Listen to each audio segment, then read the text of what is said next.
Eu estou aqui para mais um vídeo da série Éden do Amor e eu quero compartilhar com você alguns pensamentos sobre um dos versículos mais conhecidos quando se fala de relacionamento amoroso, que é quando diz o seguinte, em Gênesis 2, 24, por essa razão, o homem deixará pai e mãe e se unirá à sua mulher, e eles se tornarão uma só carne.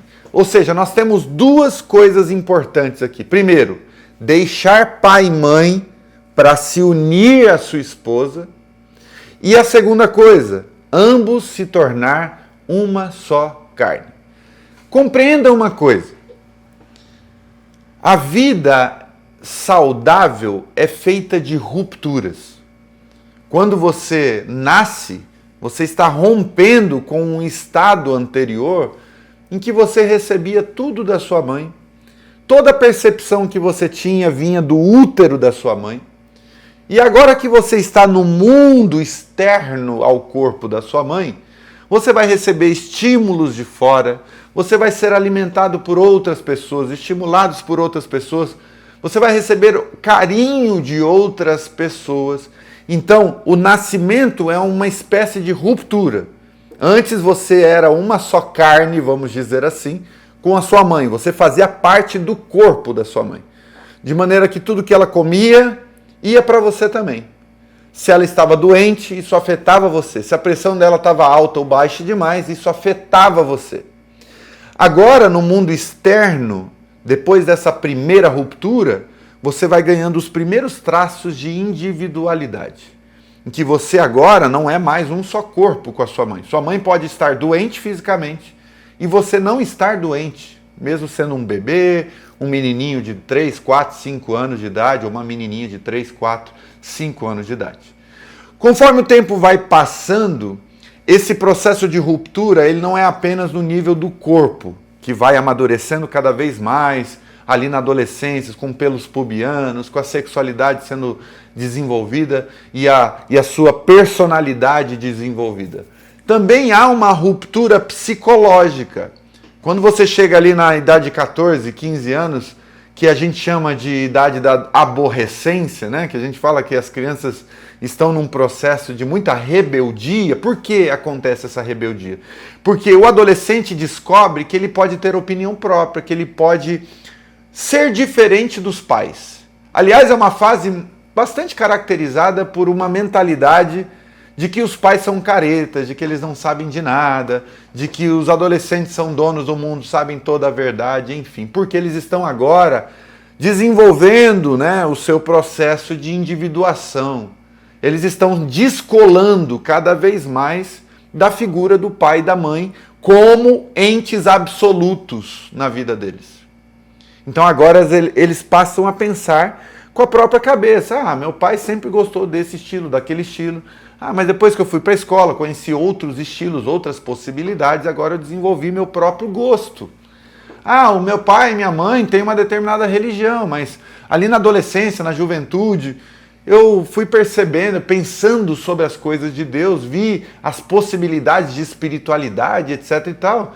E eu posso ter uma opinião pessoal, uma fé pessoal, né, que não necessariamente vai coincidir com aquilo que o meu pai e minha mãe professam como fé e assim por diante. Então é um processo que muitos pais não compreendem. Muitos pais acham que é rebeldia, que o filho, meu Deus, é uma fase insuportável. Mas o que está acontecendo nada mais é do que essa ruptura psicológica, pouco a pouco. Ela não é total. O adolescente ainda depende dos pais para muita coisa, o jovem ainda depende dos pais. Agora chegamos na fase adulta, ou jovem adulta, em que o filho vai romper definitivamente com os pais. Isso não significa que os pais vão morrer para esse jovem ou para esse adulto, mas significa que agora é o período da maturidade. É o período em que essa pessoa vai se sustentar na vida.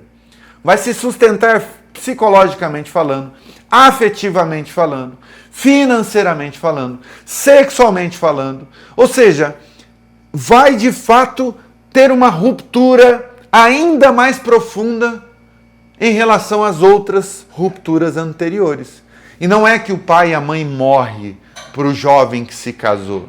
Não é que o pai e a mãe, eles não são considerados mais. Não, o lugar de carinho, de afeto, de amor, nunca vai ser deixado para outra pessoa. Os pais nunca perdem esse espaço de aconselhamento, de sabedoria, de ter o seu papel de contribuição na vida do filho como um suporte, como um apoio. Mas o que acontece é que agora os pais não são mais absolutos. O filho já consegue se virar sozinho. O filho já consegue se desenvolver na vida por si mesmo. Só que qual é o grande problema? É que nem sempre a pessoa que se casa com a sua mulher ou com o seu homem faz essa ruptura. E aí, esse casamento ele fica meio que parcial, ele não fica integral. O casamento integral e saudável é aquele que você rompe com a figura paterna e materna e agora vai construir como um adulto uma vida, uma história junto com o seu cônjuge. O grande problema é que muitas vezes as pessoas se casam, mas permanecem, entre aspas, casados com o seu pai e com a sua mãe. E aí o que acontece? Esses poderes, vamos dizer assim, eles acabam que entrando em conflito. Daí a mãe ela dá uma opinião de que o vaso da planta, não sei o quê, não deveria estar lá na mesa da casa do filho. E o filho então começa a entrar nesse choque. O que eu faço? Eu ouço a opinião da minha esposa ou ouço a opinião da minha mãe? Se ele for saudável, se ele entender esse processo de ruptura natural, ele vai entender que a mãe ela deve cuidar das coisas da casa dela. Ela deve mudar as coisas na casa dela. Dentro da casa dele, como casado, ele deve viver uma história de amor, uma história de construção de amor com o seu cônjuge. Então a opinião da esposa, nesse caso, tem que prevalecer sobre a opinião da mãe. Mas muitas vezes não é isso que acontece. Tem pais, por exemplo, que são invasivos, são intrusivos, são pessoas que dão opinião fora de hora, são pessoas que querem determinar como as coisas vão acontecer dentro da casa do filho ou da filha casada. E alguns filhos que não rompem com os pais nesse sentido, ou não estabelecem os limites. Olha, você é meu pai, você é minha mãe, sua opinião é bem-vindo, seu suporte é bem-vindo, mas olha, o que vai prevalecer aqui é o que eu e a minha esposa decidimos como casados. Se você não fizer essa ruptura, ou se você se casar com uma pessoa que não fez essa ruptura, o relacionamento vai minguando cada vez mais. Por quê? O outro vai perceber que você não está casado 100% com ele ou com ela. Você ainda está casado com o seu pai, você ainda está casado com a sua mãe. Isso não é bom, isso não é saudável. Isso piora o relacionamento. Isso diminui a admiração do outro por você. Porque homens e mulheres adultos e autônomos se admiram de pessoas maduras e autônomas. Se você ainda é um filhinho da mamãe, ou uma filhinha da mamãe, ou um filhinho do papai, ou uma filhinha do papai, naturalmente o outro vai percebendo que você não está entregue 100% para a relação de casamento entre vocês. E aí, às vezes, a mãe expressa que eu não queria que você tivesse casado com ela não é a melhor pessoa para você. Aí tem pais que são bem doentios, adoecidos mentalmente falando, não amadureceram e acham que deveriam determinar coisas na vida dos filhos que não é da conta deles, não é da alçada deles. E muitas vezes isso se torna em conflitos, em embates.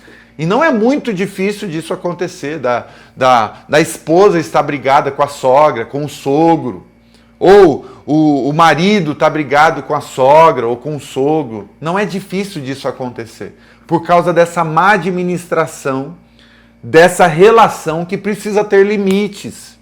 O seu pai e a sua mãe não podem vir na sua casa a qualquer hora do dia, da noite.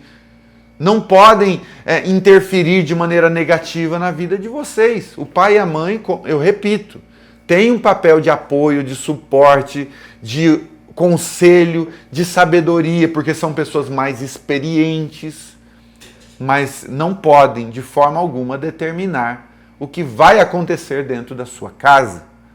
Por isso, o homem deixará o pai e a mãe e unir-se-á à sua esposa. E aí eu encerro esse vídeo falando do outro lado, que é quando há uma união do homem com a mulher, da mulher com o homem, de tal maneira que eles ficam tão íntimos que eles se tornam uma só carne.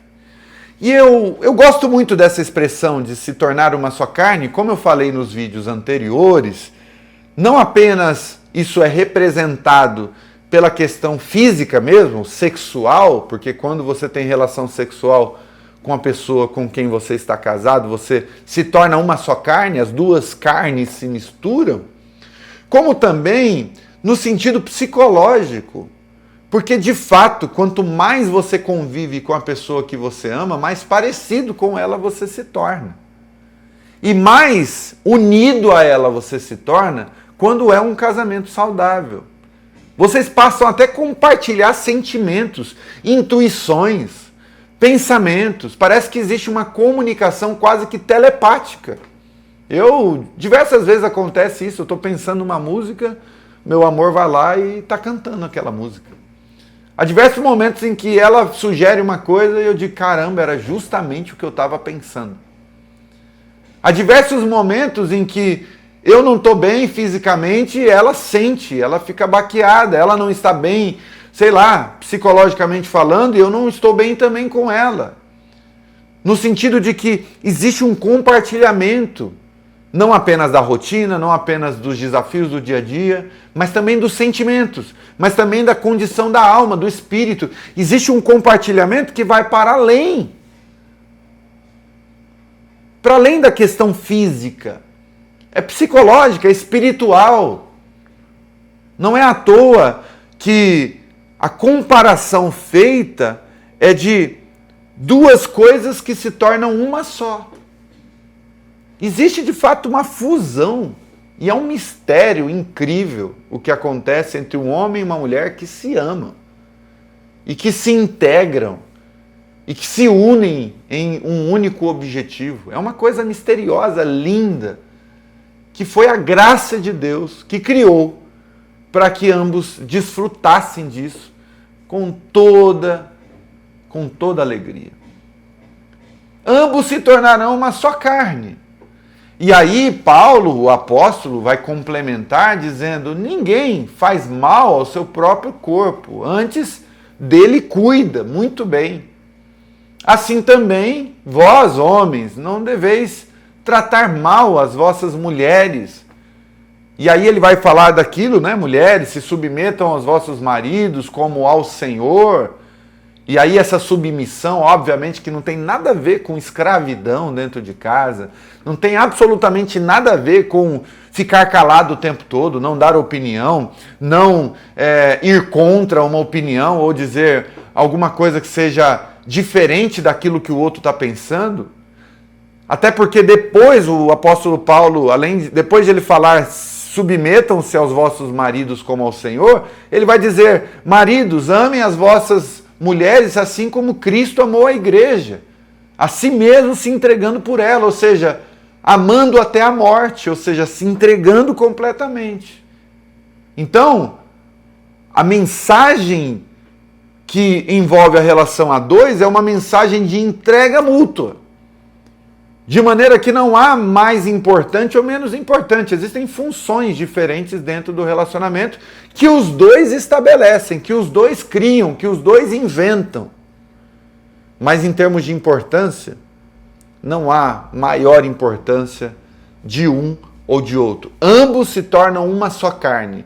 Ambos se tornam uma só unidade. Unidade cósmica, unidade de alma, unidade de espírito.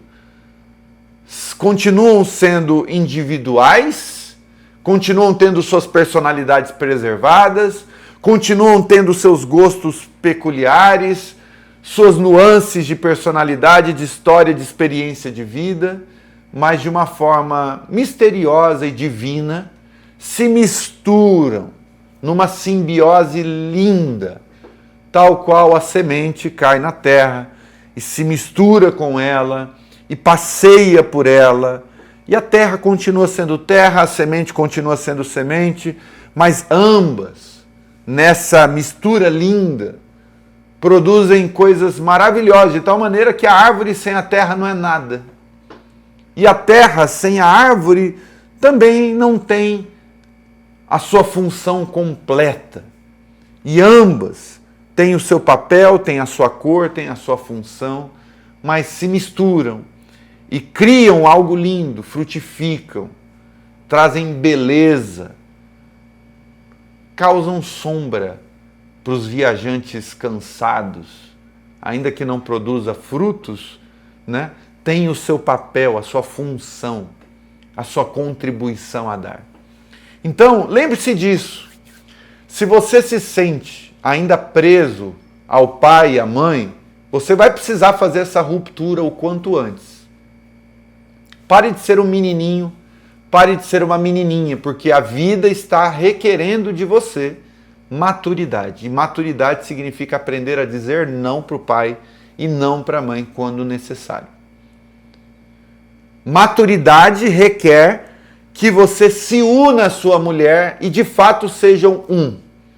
Não é possível que você deixe o outro triste, angustiado, sem ir lá conversar, sem ir lá ir resolver, sem ir lá e tratar das questões que precisam ser resolvidas. Não é possível que o outro estando doente, você se esquiva de ajudar, de contribuir, de dar suporte.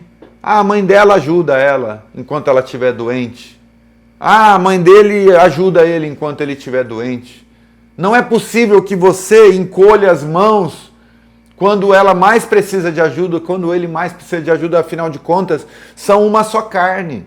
Quando um sente, o outro sente. Quando um precisa de ajuda, é como se você mesmo precisasse de ajuda. Então, é preciso assumir essa posição o quanto antes. E a partir daí, viver uma história de amor, cheia de altos e baixos, é verdade, mas que constrói algo para a eternidade. A felicidade a dois, ela acontece a partir dessa ruptura com o pai e a mãe e a partir de assumir uma nova identidade. Uma identidade coletiva. Antes, você também era uma identidade coletiva. Bastante colado à figura do seu pai e da sua mãe. Era como se fosse uma trindade, né? Você, seu pai e sua mãe. Seu pai, sua mãe e você. Era uma interação triuna ali, né? Agora, você se torna dois. É você e o seu cônjuge. E ambos se tornam uma só carne. Então, você sai de uma coletividade para criar uma nova coletividade. E essas duas pessoas, que é você e seu cônjuge, tendo um filho, por exemplo, você cria uma nova trindade. A mesma coisa que você vivia com seus pais, agora você é o provedor, agora você é quem ajuda, quem contribui psicologicamente, financeiramente. É você que dá a sua semente, é você que oferece o seu útero, o seu ventre para gerar uma criança. E quando essa criança, né, nasce, ela vai receber de você toda a contribuição cultural, educacional, socioeconômica, espiritual, toda a contribuição, toda a carga de aprendizado, de sabedoria. Aí você vai criar com a sua esposa ou com o seu esposo, juntamente com o seu filho, essa experiência novamente de trindade familiar, em que vocês juntos vão construir uma família. E se tiver um outro filho, essa trindade vai ter mais uma pessoa acrescentada e assim por diante. Então, espero que você tenha tirado proveito dessa reflexão. É um tanto quanto subjetiva, é verdade, mas que toca nas questões objetivas da vida. Ou seja, a gente precisa fazer essa ruptura o quanto antes e a gente precisa assumir o quanto antes esse papel, esse espaço de unidade com o outro e parar dessa infantilidade de achar que o outro que está ao seu lado Ele é alguém que deve tocar a vida dele sozinho, fazer suas coisas, enquanto você faz as suas coisas do lado de cá, e de vez em quando vocês se encontram para ter sexo ou para ter uma conversa aqui e acolá. Não, é uma construção juntos.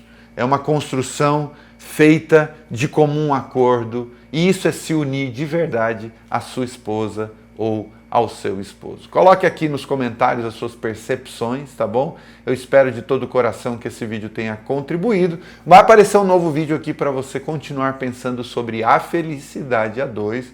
Estamos juntos nessa caminhada.